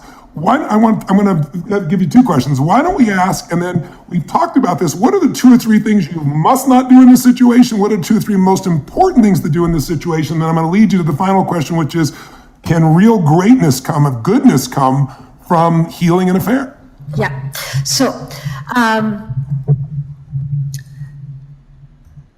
the podcast came about because I had worked on the Showtime series, The Affair. And somebody from TED. Oh, the fictional series you're talking about. Yes, right? I was the consultant on that show. And then June Cohen from TED came to me and said, we would like to do something similar in a podcast version. And I said, couples is not like that. He said, she said. In couples, actually, and it can be romantic couples, but I work with co-founder couples in companies. I mean, it's all couples. It's often what I say that I didn't mean to say, but that then makes you say the thing that you didn't really want to say either, but you think that I made you say this thing, and then I think that you set me up to do something, which then leads me to say the thing that I've been wanting to tell you for so long, but I didn't mean to say to you in those circumstances, and it goes like that in this total circular thing. Oh my God. Tony's laughing, but I totally relate to everything you just said, so I don't know what I'm missing. Oh my I'm God. nodding my head like, exactly, and Tony's laughing. So I said, if you want to try a podcast on that, I would love to show you what couples are really like. And I said, come and let's do one session. We've had almost 1,000 couples apply just to be on the show. And the first season has more issues related to infidelity, sexuality, other issues. But now we are in season 2, which will be released on October 6th, and everything's going on iTunes. And, I'm doing all kinds of couplings, all kind parents. I'm going to do siblings. I'm going to do male friends. I mean, it's really is going to look at dyads. I'm going to do co-founders, and I wanted to. What happens is that when you listen to the others, you actually realize that you're standing in front of your own mirror. You think you're being a voyeur, but in fact, you're learning the language for the conversations that you may want to have yourselves. I cannot tell you how much that has been my experience, Esther. I have to commend you and tell you, anyone who's listening too. It's so, you always say, Tone, especially when a couple stands up, they're usually either a warning or an example. And for me, just listening to this on Audible, Esther, you working with these couples that are, the one I listen to in particular, say that they're a year out of the affair from the infidelity. Yeah. And I'm listening, and like you said, okay, I might think I'm on the outside, and I'll catch myself feeling like, oh wow, I would never do that, and I should be. Or I totally do that and I shouldn't. It's just such a powerful way to witness and with takeaways to adjust your own behavior or questions. Right. So where should we begin is really that. It's that original audio series in which I would love for you, without having gone through the same experience, to get the universal message. Couples are, it's the company that has the most amount of expectations put onto it with the least amount of help and the biggest amount of disillusion. And I wanted to give that sense of hope. These people come in, they spend 3 hours with me, they come in with one story, they leave with another. And when you listen, I want you to be able to change your story. And like you, Tony, I often say the story describes what you go through, but it also shapes what you go through. And so people are... Story, change your life, right? Exactly. That's really what it is. Exactly. Right? People are stuck in their story, and in every episode, they come in with one story and they leave with another. And that's often about as much as you can do in 3 hours, but it inspires people all over the world around that. It's completely life-changing. And I always tell people, divorce your story of limitation, of your pain, of being injured, of being a victim, and marry the truth that you're the creator of your life. You're not a manager of your circumstances, and you can change anything if you can own that responsibility. Address just for a moment, where do they go get this? Because I want to make sure people know where to go. Yeah, so there's 3 different places people go these days. There is the podcast, which is Where Should We Begin, which at this moment is only on Audible. October 6th, it goes on iTunes. Great. There is the YouTube channel, which is a series of videos called Moments, where I do 4-minute snapshots of a lot of these topics, because not everybody wants to read a whole book. And so it's on multiple subjects related to relationships, always thinking about how I can make people have better relationships with that sense of aliveness and vitality that they want, and how can they learn it to do it. And then there is a thing which I think is very interesting for the people that are with you. It's called Sessions with Esther Perel. And basically, like you, I think that you're somebody who talks to a lot of different people, but a lot of people today are having siloed conversations. And Sessions with me is basically an educational platform for coaches, for therapists, for people who are working on relationships and who want to be in dialogue across disciplines and across cultures. So I bring the best researchers, anthropologists, therapists, coaches from everywhere who work in the field of relationships to the platform, and I interview them, and then people can have live questions and community forums with them, so that we develop a new conversation that is more truth-telling, that is less judgmental, that is more diverse about the subject of relationships. Everybody understands today that it's at the center. When I began with you and I would go talk about relationships in companies, it was the soft skills. It was the things that you brought somebody in when there was a real crisis. Nobody took it seriously. But today, everybody understands that the relationship quality is what determines the success of the company. On the inside, between the founders, when I do the co-founders work, we know that more than 50% of startups fail because of the relationships between the co-founders falls apart. And even if they had the best idea. So everything hinges on this. It's not just a romantic relationship, but the romantic couple is the one that I have spent my time studying, because it gives lessons to everybody else. People have affairs in companies today too. In the gig economy, people have affairs all the time. Where they go off on the side to have their sense of aliveness. So I have to tell everyone, I've learned an enormous amount from our collaborations together, and from the trust and the confidence that you've given me over the 14 years that we have worked together, and then just brought my own personal sauce to it, Yes, you certainly have. I've always loved working together. Doing interventions together is one of the things I enjoy most, because there's very few people I can pitch and catch with other than my wife. And in this category, you're just such a genius. So I really thank you for that. Your book, The State of Affairs, is coming out when? October 10. Awesome. In the US, October 10 for the US, October 12 for the UK, and then for the Dutch, for the French, for the Italian, for the Spanish, it's all happening as we go into 2018. But October 10 is the State of Affairs for the US. Wonderful. I hope that people listening today, the real outcome I wanted today was to talk about something that most people it's taboo to talk about, with a person who's got more experience about how to guide people through this. And I'm hoping that people listening to us will remember now that the quality of your life is the quality of relationships and business and life, and certainly your intimate life, the most important one of all. but that it isn't something that just comes naturally, that we just all assume that it's like learning to run a business. It's not something that just happens. It's something you got to make it a study. If you want life to get better, if you want your relationship to get better, you got to get better. If you want things to change, you got to change. You got to master these skills. And so while I teach a whole body of knowledge in this area, you're the one other person that I have the most respect for in this area, and why I wanted to bring you on. So I hope those listening will pursue this at whatever level they want, whether it's on video or your book or all the above. But it's something you got to dedicate time to. And it doesn't have to be because there's a problem. The ideal time to do it is when there's not a problem, so you become skilled and you never have these types of problems. But I want to finish with the most important question. We've alluded to it a little bit, but you know, you talked recently about how, I think in your TED Talk or somewhere, I was really moved by it. You talked about, we're all aware today that we used to have one job, one career, one, you know, for a lifetime. People worked for IBM forever and that was it, right? And today people have, you know, between 4 and 12 careers, depending upon what generation they're going to be in. Tell me, how does that relate to relationship, and what goodness, what even greatness? That sounds absurd to say to somebody today, because most people have that, you know, the shame of staying, but what greatness can come from by staying and working it out and transforming your affair into the quality of relationship you desire and deserve? So I think that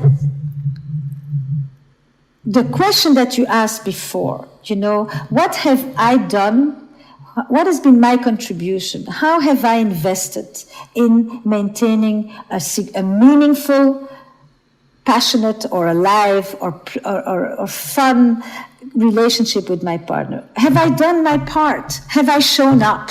You know, have I done my part? I think everybody needs to reckon with that question. You can do it in relation to your kids or to your spouse, but at some point you ask yourself, have I put in the best of myself here? And the answer to that question has got to be not did you give what you wanted to give, but did you give what they needed, right? Yes. That's the biggest challenge. Exactly. Because people say to me, I gave everything except what they needed, or they wouldn't have left you. That's right. You gave what you wanted. And typically, we give to the other not only what we want, but we give to the other that which we want them to give to us. Yes, it's so true. You understand? Yes. So if I like to be left alone when I'm upset, I tend to do that for you. In fact, you are the person who really needs a hug when you're upset. We tend to do for the other that which we want them to do for us, and that is not what they want from us. So are you able to actually set yourself aside for a moment and listen and pay attention to what they ask? And can you do it gracefully? Can you actually do something for the other just because it makes them feel good? And then, like you, I would jump right away to the other person and I say, and can you receive the fact that somebody did something just because it's you, even though they would never do it if you were not there? Oh no, I want them to do this because I wanted them to want it as well. No, they don't want it. They're doing it to please you. Can you feel that important and actually take it? Rather than want them to want what you want so that you don't have to owe them anything. Right? So I think what happens today is that there is a short leash. There is a kind of I shouldn't have to deal with this. You know, this is more than what it's worth. This shouldn't be so hard. And I'm like saying, excuse me, you're willing to work in your business that hard, but in your marriage it should come easy? No, my dear, it's not. It will not. And that means that it's not hard work, it's also creative work. It's fulfilling work. And it's fulfilling work. If you want to have a nice meal, you're going to go get the right wines, and you're going to go to the market, and you're going to pick your ingredients, and you're going to be artful about it. I will help you be artful about it. If you just want to do fast food, I don't know that you don't need me for that. You're doing that perfectly fine on your own.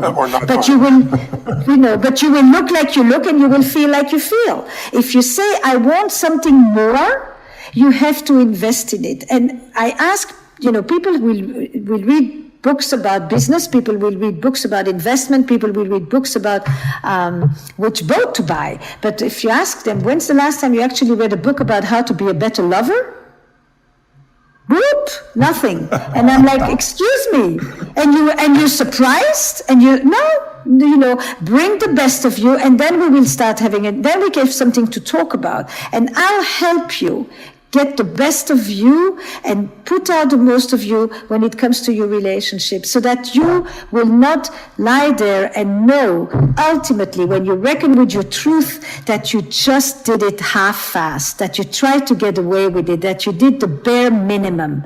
Because you do the bare minimum, you're going to get the bare minimum. Your children will know it, your friends will know it, and your spouse will know it. The only person who can actually leave is your spouse and your friends. Your children can't leave as easily. They may ultimately.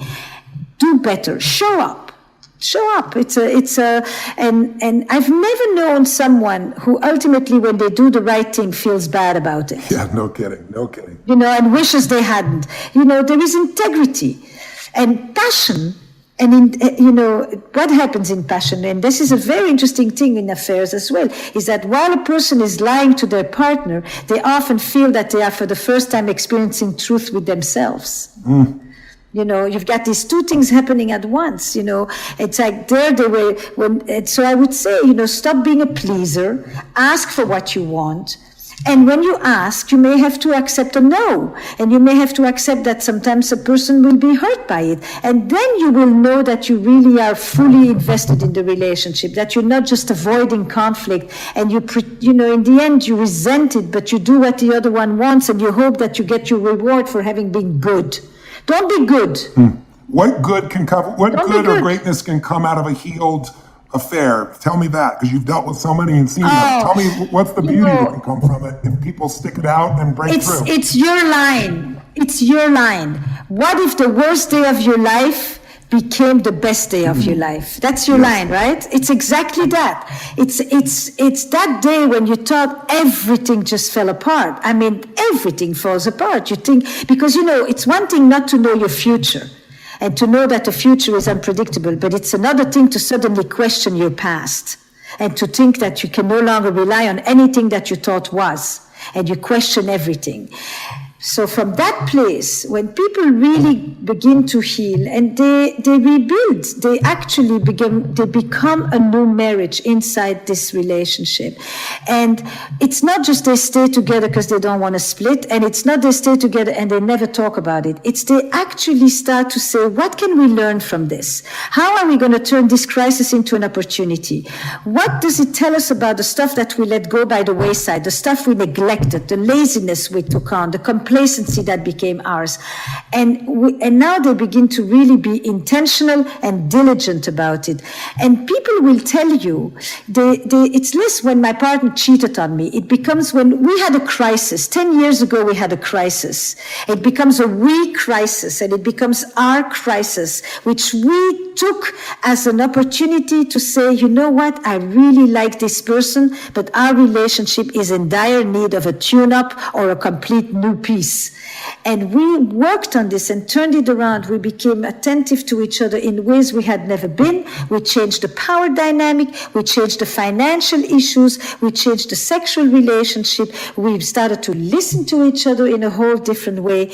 We showed up for each other. And from that place, they tell you, this was the worst thing that happened to us, but it just took us to a place where our relationship is better than it ever was before. That's what they tell you. That's beautiful. And that can only happen if it's not moralistic, it's not judgment, because you can't influence anyone, you can't understand anyone, you can't appreciate anyone while you're judging them. And the ability to take that responsibility and to dig into all our sides, I think is the most beautiful thing that you teach, because without that, you have nothing but lies. You have lies to yourself, thinking that it's all someone else, everything. I always tell people, you want to change another person, change yourself. Because we're all in a cybernetic group. Absolutely. If I come to you the same way every time, you're going to predictably come back to me. But if I can respond in completely different ways, that's the power. It's not changing your partner, it's changing yourself. And I think if we can understand each other, appreciate each other, dig underneath each other, stop the blame and say, listen, what's my part? What's our part?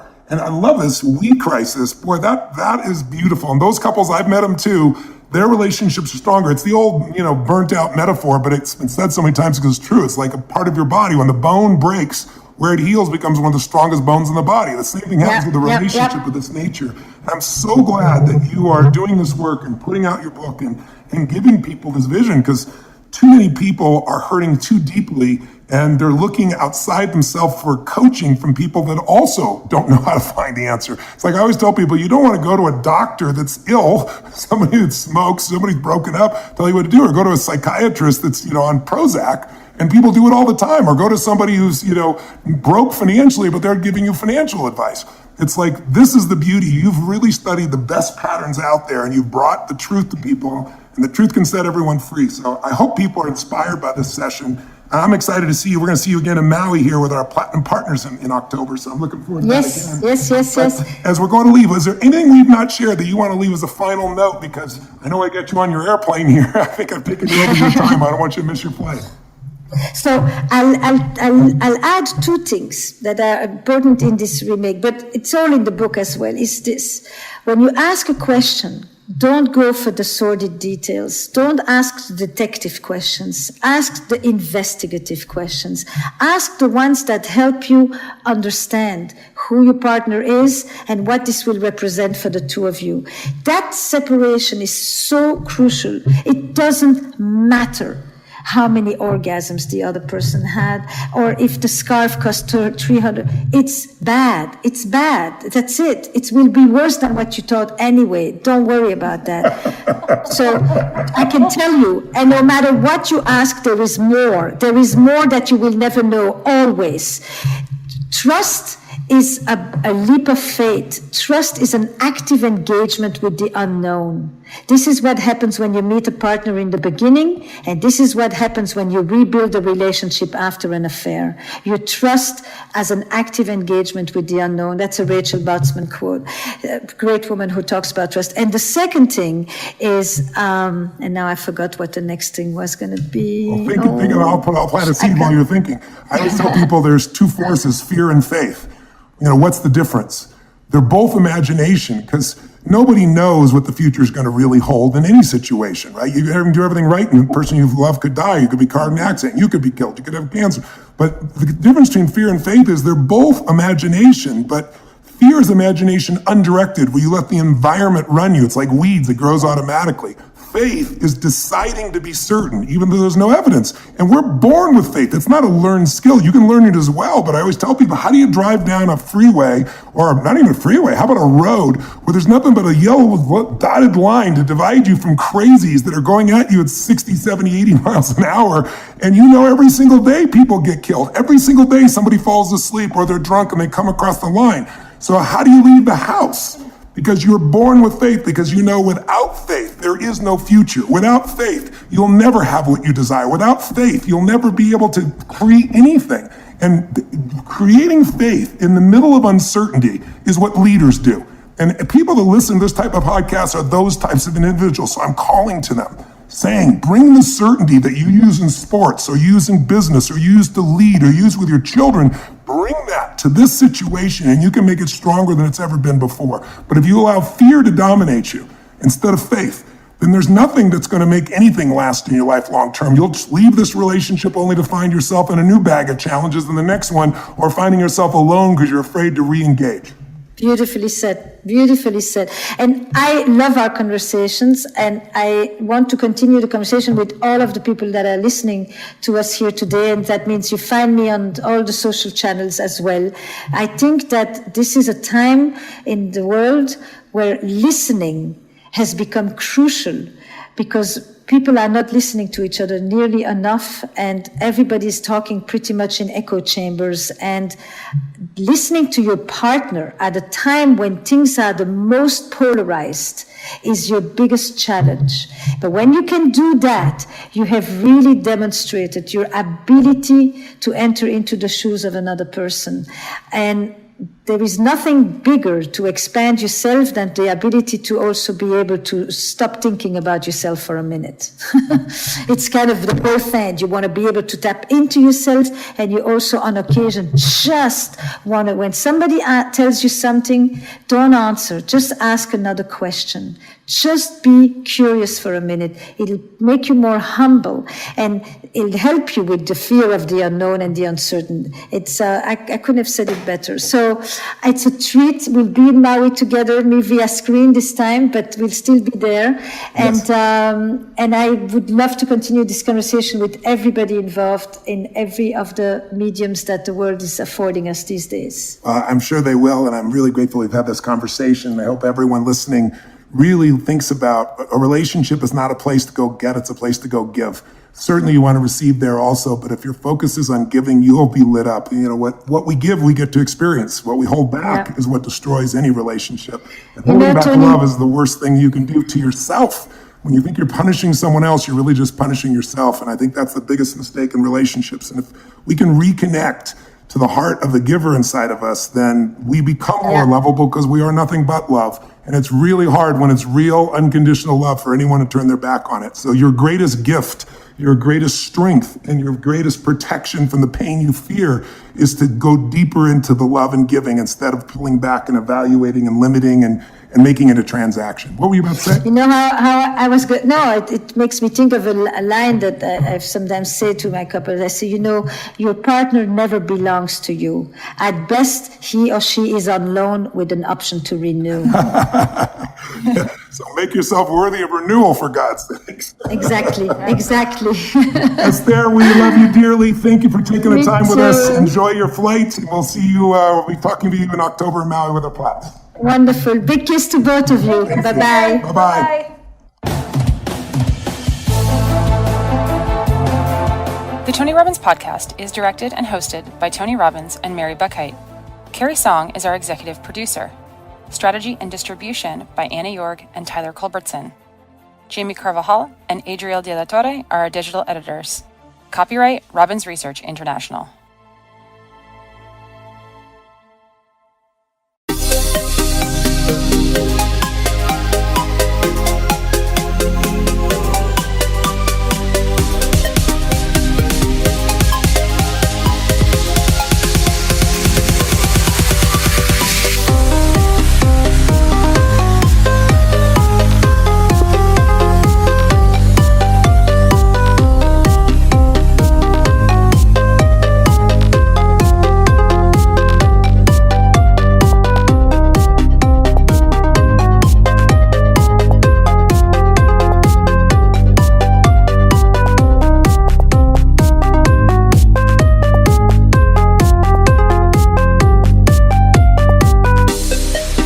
Thank you.